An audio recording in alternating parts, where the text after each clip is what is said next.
চলুন আজ Russia, America এবং ইরানে কি কি গুরুত্বপূর্ণ ঘটনা ঘটলো তার আপডেট দেখে নিই। প্রথমেই আমরা দেখব আজ সৈয়দ আব্বাস আরাগচি ইরানের বিদেশ মন্ত্রী সাক্ষাৎ করলেন রাশিয়ার প্রেসিডেন্ট ভ্লাদিমির পুতিনের সঙ্গে। এই গুরুত্বপূর্ণ সাক্ষাতে কি ঘটলো দেখে নেব। 2 নম্বরে আমরা দেখব আমেরিকা যুক্তরাষ্ট্রের রাষ্ট্রপতি ডোনাল্ড ট্রাম্প গত রাতে 1 ঘন্টার একটি দীর্ঘ সাক্ষাৎকার দিয়েছেন। টম অ্যালেন তাকে গুলি করে হত্যা করবার চেষ্টা করবার পরেই আর সেই সাক্ষাৎকারে উঠে এসেছে টম অ্যালেনের চিঠি। কি কারণে টম অ্যালেন ডোনাল্ড ট্রাম্পকে খুন করতে চেয়েছিলেন সেই কথা টম অ্যালেন নিজেই লিখেছেন চিঠিতে। দেখব সেই খবর। 3 নম্বর গুরুত্বপূর্ণ খবর, এই প্রথম চীন আমেরিকা এতদিন পর্যন্ত গবেষণা ক্ষেত্রে সবচাইতে বেশি পরিমাণ টাকা বিনিয়োগ করে আসছিল, এবার চীন সেই রেকর্ড ভেঙে দিল। 4 নম্বর গুরুত্বপূর্ণ আপডেট আমরা দেখে নেব ইরান যুদ্ধ নিয়ে। ইরান আমেরিকাকে অতীতের সব রেকর্ড ভেঙে দিয়ে তার কাছে থাকা মানধাতার আমলের যুদ্ধ বিমান দিয়ে কিভাবে মার্কিন সেনা ছাউনিতে আক্রমণ করেছিল তার রেকর্ড। সকলকে স্বাগত জানাচ্ছি, আপনাদের বন্ধু আমি অধ্যাপক আব্দুল হালিম। চলুন শুরু করা যাক। প্রথম গুরুত্বপূর্ণ আপডেট, রাশিয়ার প্রেসিডেন্ট ভ্লাদিমির পুতিনের সঙ্গে আজ ব্যক্তিগত বৈঠক সেরে নিলেন ইরানের বিদেশ মন্ত্রী সৈয়দ আব্বাস আরাগচি। তারা দুজন যখন মিট করেন আপনারা দেখতে পাচ্ছেন কিভাবে ভ্লাদিমির পুতিন উষ্ণ অভ্যর্থনা জানাচ্ছেন ইরানের বিদেশ মন্ত্রীকে। আর এখান থেকে বোঝা যাচ্ছে দুটি দেশের মধ্যে বন্ধুত্ব এবং বোঝাপড়া কত গভীর। যাক, আমরা কথায় আসি। আজ সৈয়দ আব্বাস আরাগচি ভ্লাদিমির পুতিনের হাতে তুলে দিয়েছেন ইরানের 3 পর্যায়ের যে শান্তি প্রস্তাব। আমেরিকার সঙ্গে ইরান কিভাবে শান্তি চুক্তি করতে চাইছেন, ইরানের অবস্থান কি, সেই বিষয়ে সবিস্তার কথা হয়েছে ভ্লাদিমির পুতিনের সঙ্গে। আর ভ্লাদিমির পুতিন আব্বাস আরাগচিকে আশ্বস্ত করেছে এই বলে ইরানকে সব রকম সাহায্য করতে প্রস্তুত, সমগ্র মধ্যপ্রাচ্যের স্বার্থে কাজ করবে রাশিয়া, কথা জানিয়েছেন। এবং আমেরিকা এবং ইরান তারা যে শান্তি চুক্তি সম্পাদন করবে আগামীতে, সেই শান্তি চুক্তির গ্যারান্টার হিসেবে রাশিয়া দায়িত্ব নিতে চেয়েছে।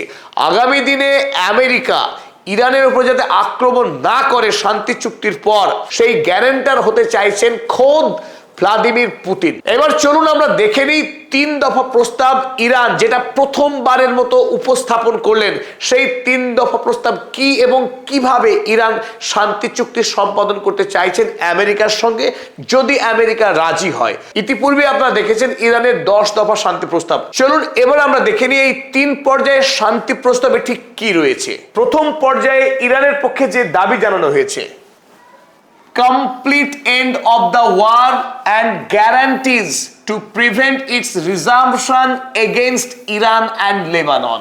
আমেরিকা এবং ইসরায়েলের পক্ষে ইরান এবং লেবাননে যে যুদ্ধ চালানো হচ্ছে সেই যুদ্ধ সম্পূর্ণরূপে থামাতে হবে এবং এও গ্যারান্টি দিতে হবে আগামীতে ইসরায়েল এবং আমেরিকা তারা ইরান কিংবা লেবাননে নতুন করে যুদ্ধ শুরু করবে না।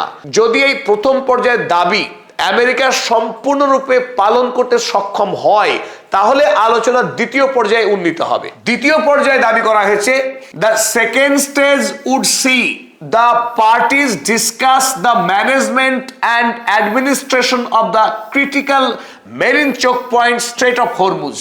এই দ্বিতীয় পর্যায়ে ইরান কিভাবে টোল সংগ্রহ করবে, কত পরিমাণ টোল সংগ্রহ করবে, আর ওমানের সঙ্গে তার পার্টনারশিপ কেমন হবে ইত্যাদি বিষয়ে ইরান আমেরিকার সঙ্গে কথা বলবে এই পর্যায়ে। এবং স্ট্রেট অফ হরমুজের উপরে আমেরিকাকে ইরানের কর্তৃত্বকে সম্পূর্ণরূপে বৈধতা দিতে হবে, মান্যতা দিতে হবে। আর যদি আমেরিকা দ্বিতীয় পর্বের এই আলোচনায় সন্তুষ্ট হয় বা মেনে নেয়, তারপরেই তৃতীয় পর্যায়ের যেটা most critical part of the discussion সেটা শুরু হতে পারে।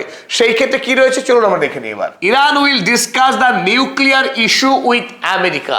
তৃতীয় পর্যায়ে এসে এতদিন পর্যন্ত আমেরিকা যে দাবি জানিয়ে এসেছিল ইরানকে দীর্ঘ সময়ের জন্য পারমাণবিক অস্ত্র বানানোর কোনো অনুমতি দেওয়া হবে না, তো সেই বিষয়ে ইরানও কথা বলতে প্রস্তুত আমেরিকার সঙ্গে। তবে সেটা 3 নম্বর পর্যায়ে যদি আলোচনা গিয়ে পৌঁছায় তবেই। আব্বাস আরাগচি পুতিনের কাছে এই 3 পর্যায়ের প্রস্তাব পেশ করবার আগেই তিনি পাকিস্তানে ওই একই প্রস্তাব পেশ করে গিয়েছেন, যাতে করে পাকিস্তান আমেরিকার কাছে এই প্রস্তাব পৌঁছে দিতে পারে। এবার চলুন দেখে নিই আমরা দ্বিতীয় গুরুত্বপূর্ণ আপডেট। গতকাল সারাদিন বিশ্বব্যাপী যে খবরের চর্চা হয়েছে, ডোনাল্ড ট্রাম্পকে একজন আততায়ী খুন করবার চেষ্টা করে ব্যর্থ হয়েছিলেন, আর সেই আততায়ী এখন আমেরিকার পুলিশ হেফাজতে রয়েছেন। তবে তার কাছ থেকে একটা গুরুত্বপূর্ণ চিঠি পাওয়া গেছে, যে চিঠিতে এই টম অ্যালেন 31 বছর বয়সী একজন অত্যন্ত মেধাবী ইঞ্জিনিয়ার, যিনি একটা সময় নাসাতেও ফেলো হিসেবে কাজ করেছেন, তিনি এই চিঠিতে স্পষ্ট করে জানিয়েছেন কোন পেডোফাইল, কোন রেপিস্টকে আমেরিকার গুরুত্বপূর্ণ আসনে তিনি দেখতে চান না। পেডোফাইল অর্থাৎ কিশোরী মেয়েদের উপরে যৌন নিপীড়নকারী ব্যক্তি, ধর্ষণকারী ব্যক্তিদেরকে তিনি আমেরিকার সর্বোচ্চ আসনে দেখতে চান না। তাই তিনি বন্দুক হাতে তুলে নিয়েছেন বিজ্ঞান ছেড়ে। আর এই প্রশ্নগুলি খোদ করা হয়েছিল ডোনাল্ড ট্রাম্পকে গতকাল সিবিএস সংবাদ সংস্থার 60 মিনিটের একটি সাক্ষাৎকার অনুষ্ঠানে। সরাসরি সঞ্চালিকা জিজ্ঞাসা করেছিলেন ডোনাল্ড ট্রাম্পকে, তিনি কি নিজেকে পেডোফাইল মনে করেন, তিনি কি নিজেকে রেপিস্ট মনে করেন, তিনি কি নিজেকে রাজা মনে করেন। একটার পর একটা বাউন্সার ধেয়ে আসে ডোনাল্ড ট্রাম্পের দিকে। স্পষ্টতই গভীর অস্বস্তিতে পড়ে যান ডোনাল্ড ট্রাম্প এবং তিনি বলতে বাধ্য হন, I am not a paedophile, অর্থাৎ আমি কোনো কিশোরী মেয়ের যৌন সর্বনাশ করিনি। You read that crap from some sick person. Donald Trump Tom অ্যালেনকে, যিনি বন্দুক হাতে খুন করতে গিয়েছিলেন, তাকে অসুস্থ ব্যক্তি বলে অভিযোগ করেন। তিনি এও বলেন যে I am not rapist, I did not rape anybody, যে আমি ধর্ষণকারী নই। আমেরিকার রাষ্ট্রপতিকে বলতে হচ্ছে সাংবাদিক সম্মেলনে যে তিনি ধোয়া তুলসী পাতা, তিনি ধর্ষণকারী নন। আর সেই মুহূর্তেই সঞ্চালিকা অভিযোগ করেন যে তার সঙ্গে এপস্টিনের একাধিক ফটো রয়েছে, এপস্টিন ফাইলের অসংখ্য জায়গায় তার নাম উল্লেখ আছে। তাতেও তিনি স্পষ্টতই বিব্রত হন এবং সেই সাক্ষাৎকারকে তড়িঘড়ি সমাপ্ত করতে বলেন। আর এতেই আজ সারাদিন এক্স হ্যান্ডেলে 6 লাফ হয়ে যায় সেই সাক্ষাৎকারের মুহূর্তগুলো। ডোনাল্ড ট্রাম্পের চরিত্র যাই হোক, অন্তত আমেরিকার সাংবাদিকদের রাজার সামনে দাঁড়িয়ে রাজা তোর কাপড় কোথায় এই কথা জিজ্ঞাসা করার সাহস আছে, আর এই সাহসকে কুর্নিশ না জানিয়ে পারা যায় না। চলুন এবার আমরা চীনে ফিরে আসি। বিশ্বকে চমকে দেওয়ার মতো অসংখ্য সম্ভার রয়েছে চীনের কাছে। গতকাল চীন একটি পরিসংখ্যান প্রকাশ করেছে, যে পরিসংখ্যানে স্পষ্ট দেখা গেল China has officially surpassed the United States in overall research and development spending. চীন এখন ধারাবাহিকভাবে বিভিন্ন ক্ষেত্রে আমেরিকাকে হারিয়ে দিয়ে সামনে এগিয়ে চলেছে। এবার বিজ্ঞান এবং গবেষণার ক্ষেত্রে যে বিনিয়োগ, সেই বিনিয়োগেও প্রথমবারের মতো আমেরিকাকে হারিয়ে দিল চীন। Investing about 1.03 trillion in technological advancement.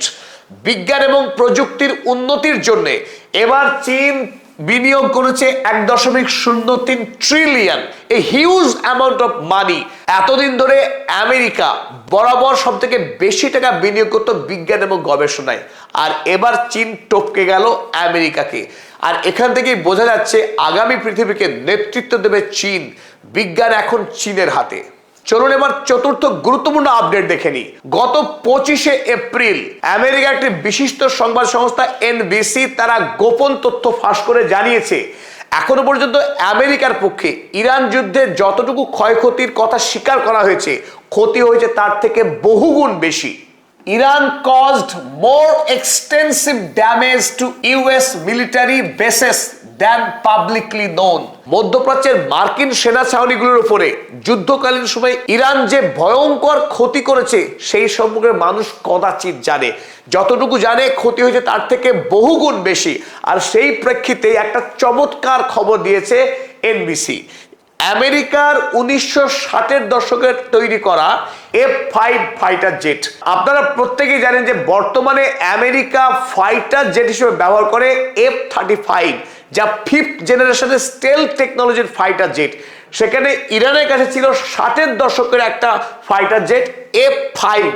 সেই 80 বছরের পুরনো ফাইটার জেট দিয়ে ইরানের বীর পাইলটেরা কুয়েতের আমেরিকার সেনা ছাউনিতে উড়ে গিয়ে আকাশ থেকে বম্বিং করে সাফল্যের সঙ্গে আবার ইরানে ফিরে এসেছে, যা কোরিয়া যুদ্ধের পর আমেরিকার কোনো সেনা ছাউনিতে কোনো দেশ আক্রমণ করতে পারেনি। সেই অসাধ্য সাধন করে দেখিয়েছে ইরান, তাও আবার 80 বছরের পুরনো এই ফাইটার জেট নিয়ে।